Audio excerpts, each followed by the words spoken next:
Hello guys, स्वागत है आप सभी का समा क्रिकेट के लाइव यूट्यूब चैनल में। यहाँ पे आपको क्रिकेट रिलेटेड चीज़ें सीखने को मिलेंगी, पुरानी क्रिकेट रिलेटेड इन्फॉर्मेशन मिलेगी। इसलिए कहता हूँ समा क्रिकेट को अगर अभी तक आपने सब्सक्राइब नहीं किया है तो कर लीजिए, क्योंकि ऐसा चैनल आपको कहीं और नहीं मिलेगा जो कि आपके क्रिकेटर रिलेटेड इन्फॉर्मेशन भी देता है। केन विलियमसन का करियर जो आपको जो मतलब किसी के मुंह से सुनना हो तो आप हमारे चैनल पे सुन सकते हैं, किसी चैनल पे सुनना हो तो आप Kane Williamson story part 1 channel पे अपलोडेड है। पार्ट 2 भी मेरे ख्याल से आज अपलोडेड हो जाएगा, अभी तक शायद नहीं हुआ है, वो मैंने शूट कर लिया है, थोड़ी देर में वो भी अपलोड हो जाएगा चैनल पे। इसलिए कहता हूँ चैनल को लाइक शेयर और सब्सक्राइब ज़रूर कर दीजिए, और अगर नोटिफिकेशन की घंटी नहीं बजाई है तो वो भी बजा दीजिए। यहाँ पे हम बात करने वाले हैं केन विलियमसन स्टोरी पार्ट 3 की, लेकिन उस स्टोरी में मैंने कहा एक ट्विस्ट लाते हैं। ये केन विलियमसन स्टोरी से ही कनेक्टेड है, लेकिन ये होगा WTC फाइनल 2021, क्योंकि ये केन विलियमसन की स्टोरी है और केन विलियमसन की story without WTC final 2021 edition 2019-2021 वाला जो था, उसके अलावा तो केन विलियमसन की मेरे हिसाब से तो कोई स्टोरी है ही नहीं। ये केन विलियमसन की स्टोरी कम WTC की स्टोरी ज़्यादा होती है। जैसा कि मैंने आपको बताया कि क्वालिफिकेशन कैसे हुई है, इंडिया की टीम पहले 3 सीरीज़ लगातार या सन सीरीज़ होते हैं जीत जाती है, न्यूजीलैंड उनको फिर हरा देती है। न्यूजीलैंड पहले 2 सीरीज़ में अच्छा नहीं करती है, एक हार एक ड्रॉ, लेकिन अचानक से जो कोविड का चेंज आया उसने न्यूजीलैंड के लिए बेनिफिट्स कर दिए। वो लगातार 4 मैच घर पर जीत के, जिसमें केन विलियमसन के 2 शतक भी थे, दो दोहरे शतक थे, एक शतक था, 3 मैच वो खेले थे, तीनों में शतक थे, 4 पारी में 650 रन करीब करीब बना गए थे। और on the other and India की टीम को बहुत इस रूल से डिफ़िकल्ट होने वाली होती है कि परसेंटेज से क्वालिफाई होना है। अचानक से उनको उस गैबा वाली सीरीज़ जीतने के बावजूद ऑस्ट्रेलिया में मतलब डिप्लेटेड साइड 20 साइड से हराने के बावजूद इंडियन टीम मुश्किलात में होती है, क्योंकि उन्हें ऑस्ट्रेलिया में हराने के बावजूद इंग्लैंड को घर पे हराना होता है। अचानक से पहला मैच हारने के बाद इंडियन टीम स्पिन विकेट्स बना देती है, जो कि इंग्लैंड के माइंड पे खेल लेती है। इन दी एंड इंडियन टीम वो सीरीज़ जीत जाती है और WTC फाइनल के लिए क्वालिफाई कर जाती है। अचानक से कोविड में इंग्लैंड की एक ही सीरीज़ शेड्यूल होती है अगेंस्ट इंडिया, और लेकिन न्यूजीलैंड वहाँ पर हिम्मत दिखाती है, वहाँ ये सीरीज़ खेलने आते हैं इंग्लैंड में, उनको प्रिपरेशन का एक मौका भी मिलता है। अब होता ये है कि मैच से कबल इंडियन टीम अपनी प्लेइंग 11 अनाउंस कर देती है एक दिन पहले, जहाँ पे वो ये दिखाती है कि हमारा कॉन्फिडेंस आए, हम अपने दोनों स्पिनर्स को बैक कर रहे हैं। रविंद्र जडेजा, रविचंद्रन अश्विन, धूप भी उस दिन खिली होती है, along side Mohammed Shami, Ishant Sharma and Jasprit Bumrah, Mohammed Siraj बिल्ला की डोमेस आउट बैटिंग ग्रुप उनका वही सेटल होता है। रोहित शर्मा, शुभमन गिल, चतेश्वर पुजारा, विराट कोहली, अजिंक्य रहाणे एंड ऋषभ पंत एंड रविंद्र जडेजा, मतलब एक सेटल यूनिट रही होती है। ये एक ड्रीम टीम होती है इंडियन टीम की, ये इंडिया की एक ड्रीम टीम होती है जो कि वर्ल्ड को डोमिनेट कर रही होती है पिछले 4-5 साल से। On the other and New Zealand की साइड होती है कि उनको चुनने होते हैं, लेकिन कहानी में ट्विस्ट तभी आता है जब पहला ही 18 जून न्यूजीलैंड की ये साइड चुनती है टॉम लेथम और Devon Conway was the opener, Kane Williamson, Ross Taylor, Henry Nicholls and B J Watling and Colin de Grandhomme was only in the team. Choice उनके पास यही थी कि बोल्ट साउथी प्लस अब हेनरी, अब जेमिसन को भी तो आपको रखना ही रखना होता है कि हेनरी, वेगनर और एजाज पटेल में से अगर आपको स्विंग के लिए, लेकिन अगर बॉल्स आउट दिए तो वापस चॉइस है हेनरी, तो बाहर हो जाते हैं। और न्यूजीलैंड टीम कहती है कि हम किसी स्पिनर के साथ नहीं उतरेंगे। इंडियन टीम अपनी जिद पे अड़ी रहती है कि हम 3 पेसर और 2 स्पिनर ही खिलाएंगे, लेकिन अचानक होता क्या है, पहले ही दिन बारिश हो जाती है। 18 जून को ये फाइनल खेला जाना था, 18 से 23 जून 2013 को इंडिया ने चैंपियन ट्रॉफी 2013 का फाइनल भी जीता था, तो इंडिया के लिए वो एक अच्छी बात हो गई। लेकिन पहला दिन जब बारिश के चलते धुल जाता है और पूरा दिन विकेट अंडर कवर रहती है, मौसम भी बहुत ही गुंजमा होता है, मतलब ठंडा ठंडा होता है। केन विलियमसन टॉस जीत जाते हैं अगेंस्ट विराट कोहली। ये जब भी पता नहीं क्यों मैच खेलते हैं तो टॉस केन विलियमसन ही जीतते हैं, और न्यूजीलैंड की टीम पहले बॉलिंग करने का फैसला लेती है, ऑफिस चॉइस होती है। और इंडिया की टीम वही टीम अपनी टीम चेंज नहीं कर देती है, न्यूजीलैंड ऑल पेस अटैक के साथ जाती है। और न्यूजीलैंड अपने जो शुरुआत करती है वो एयरलाइन से करती है, पहले 20 ओवर में 62 रन बन जाते हैं। अचानक जब आपको पता चलता है उसमें उस पिच पे 300 मतलब मैच विनिंग स्कोर होता है। इंग्लैंड की कंडीशन बारिश हुई है 62 के स्टार्ट के बाद, लेकिन कैल जेमिसन आते हैं, पहले वो रोहित शर्मा को आउट कर देते हैं, नील वेगनर, शुभमन गिल को आउट कर देते हैं, पुजारा को 35 गेंदें लगती हैं अपना खाता खोलने में, वो 2 चौके ज़रूर लगाते हैं, लेकिन वो भी आउट हो जाते हैं। पहले दिन के इख्तिताम पे इंडिया का स्कोर होता है 144 फॉर 3। सब कहते हैं कि इंडिया आएड है, क्योंकि न्यूजीलैंड ने टॉस जीत के बॉलिंग किया है कि हम चौथी पारी खेलेंगे। चौथी पारी खेलने का मतलब होता है कि आपको फर्स्ट इनिंग में सामने वाले को कम से कम स्कोर पर रोकना होगा, जो कि इस वक्त न्यूजीलैंड के लिए मुश्किल लग रहा होता है। अगले दिन की शुरुआत होती है आते ही कि कैल जेमिसन विराट कोहली को ट्रैप्ड कर देते हैं, और आई थिंक अजिंक्य रहाणे ऋषभ पंत 19 गेंदों तक खाता नहीं खोलते, एक चौका मारते हैं लेकिन एक रेस शॉट के चक्कर में आउट हो जाते हैं। Rishabh Pant against moving ball just little bit अगली। अजिंक्य रहाणे 49 रन पे एक लूज शॉट खेलने के, या तो आप उसको लूज शॉट बोलेंगे या तो न्यूजीलैंड की एक अच्छी कप्तानी केन विलियमसन की कि वहाँ फील्डर था, एक और विकेट मिल जाता है। रविचंद्रन अश्विन 22 रन का केमियो ज़रूर खेल देते हैं, जिसके चलते मैच में थोड़ा इंडियन टीम वापस आती है। लेकिन 213 के स्कोर पे काइल जेमिसन लगातार 2 गेंदों में 2 विकेटें लेके अपना फीफर पूरा कर देते हैं। आई थिंक 22 ओवर में 11 मेडन होते हैं काइल जेमिसन के। काइल जेमिसन नेक्स्ट लेवल का स्पेल डाल चुके होते हैं और उधर से रन बॉल डाके रविंद्र जडेजा को आउट कर देते हैं। अचानक से इंडियन टीम जो कि 144 से 3 से शुरू हुई थी 217 पर ऑल आउट हो गई। अब न्यूजीलैंड के पास ये एडवांटेज था कि अगर उन्होंने यहाँ पे 300 रन बना लिए तो वो ये फाइनल आराम से जीत जाएंगे, क्योंकि ये एक बहुत ही डिफिकल्ट विकेट होता है। लेकिन ऐसा होता नहीं है इंडियन ऐसा होता है, क्योंकि ऐसा होता दिख रहा होता है, लेकिन इंडियन टीम ऐसा होने नहीं देती, आप ऐसा कह सकते हैं। 34 ओवर ओपनिंग पार्टनरशिप खेलती है, 70 रन बना देती है 2 के रन रेट से, क्योंकि पिच पे स्कोरिंग काफ़ी डिफिकल्ट होती है और दोनों तरफ से गेंदबाजी बहुत ही बढ़िया हो रही होती है, जिसके चलते 34 ओवर में 70 रन। रविचंद्रन अश्विन एक छोटी सी गेंद को हवा देते हैं, लाथिम आगे आते हैं, लाथिम स्टम्प हो जाते हैं। अचानक से मैच में जान आ जाती है। डिवॉन कॉनवे इस मैच का पहला अर्धशतक बनाते हैं, 150 गेंदें लगभग उन्हें लगती हैं, 145-50, लेकिन वो एक down the leg side ball को फ्लिक करने के चक्कर में डीप बैकवर्ड स्क्वायर लेग पे आते हैं, कैच आउट हो जाते हैं। रॉस टेलर आते हैं, गेंद को डाट करते हैं, 101 for 2 होता है। बारिश आ जाती है, इस मैच को वो कर दिया जाता है, मतलब कि दिन का अख्ताम किया जाता है। चौथा दिन फिर बारिश के चलते हुए चला जाता है। अब 2 दिन मैच में बचे हैं, अब थोड़ी बहुत धूप खिलने लगी है, लेकिन उस दिन भी उतनी नहीं होती। लेकिन ये तय हो चुका है कि ये मैच मतलब ड्रॉ हो जाएगा।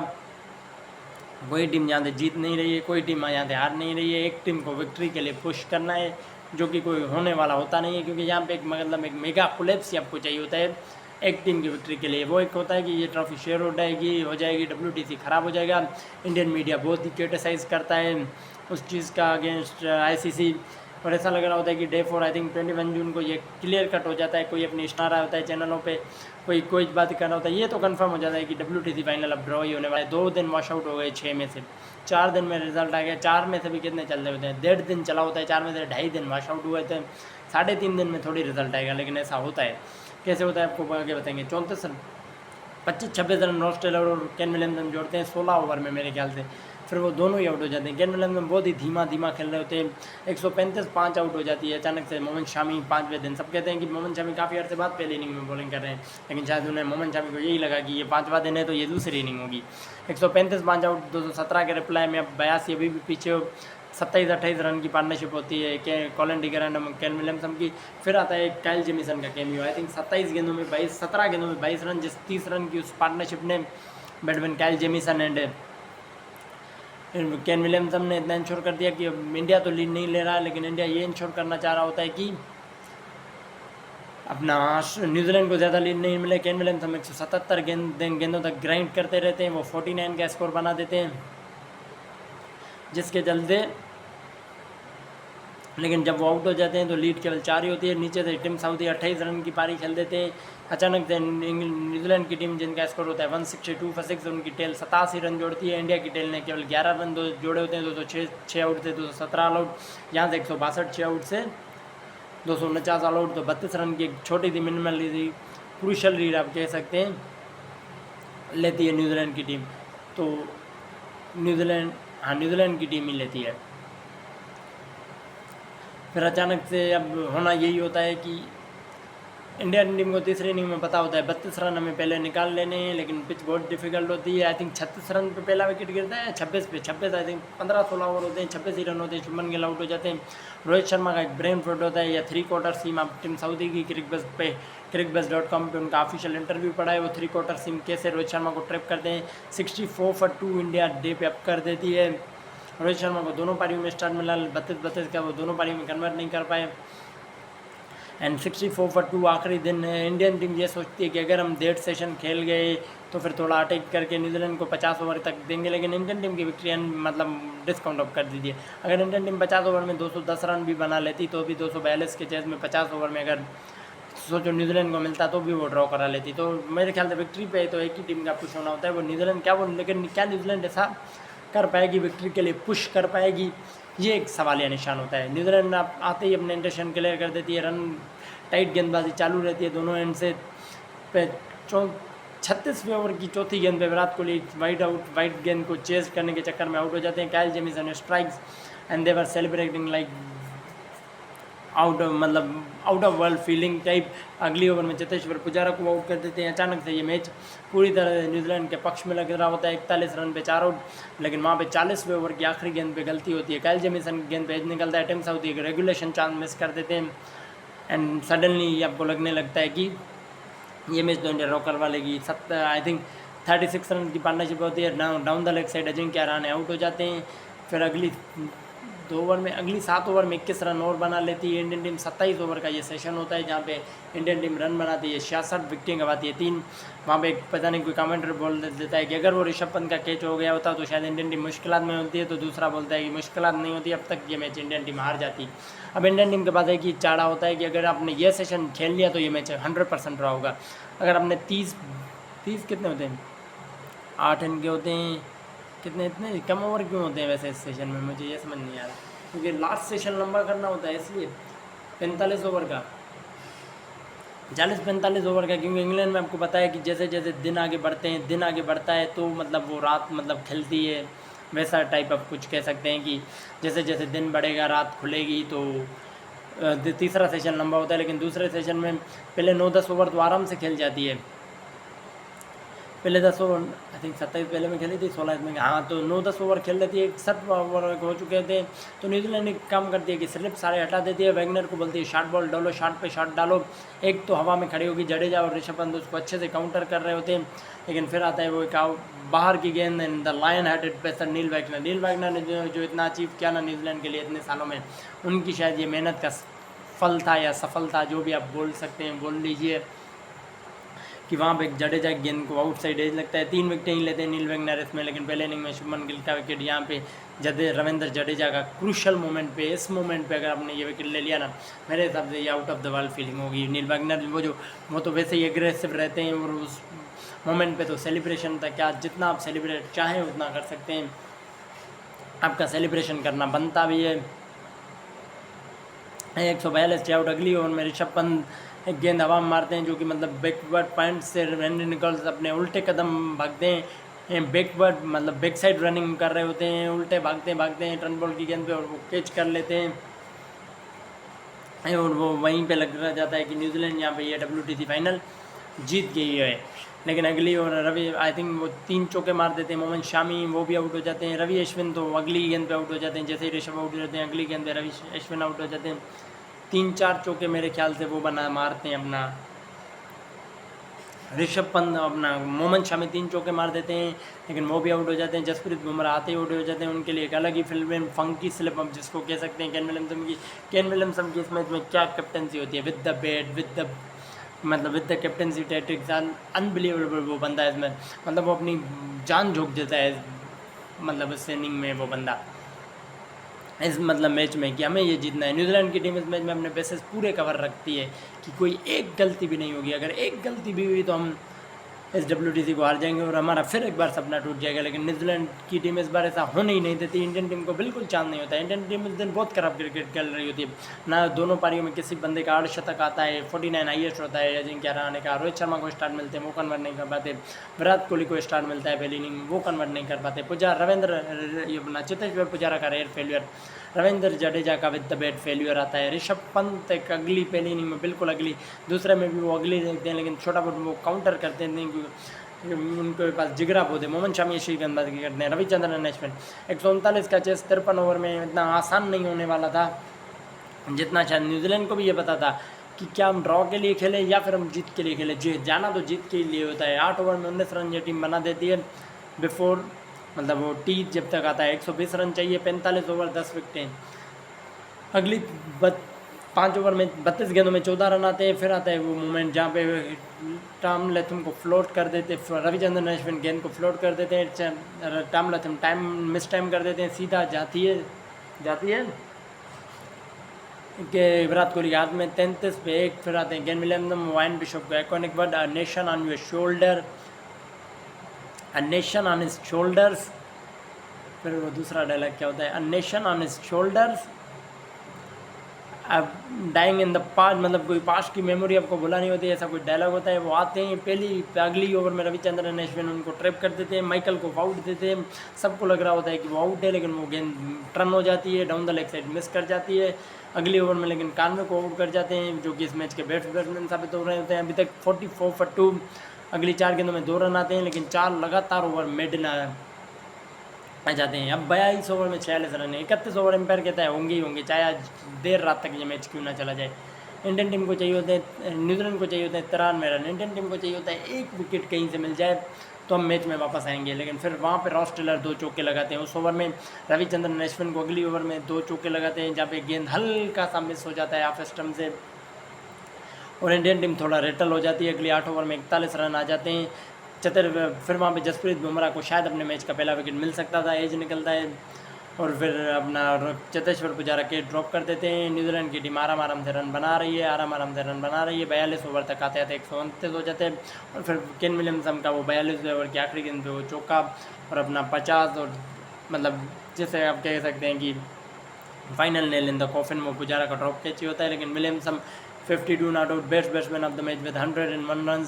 और फिर आता है वो मोमेंट जो न्यूजीलैंड क्रिकेट देखने के लिए तरस गई है।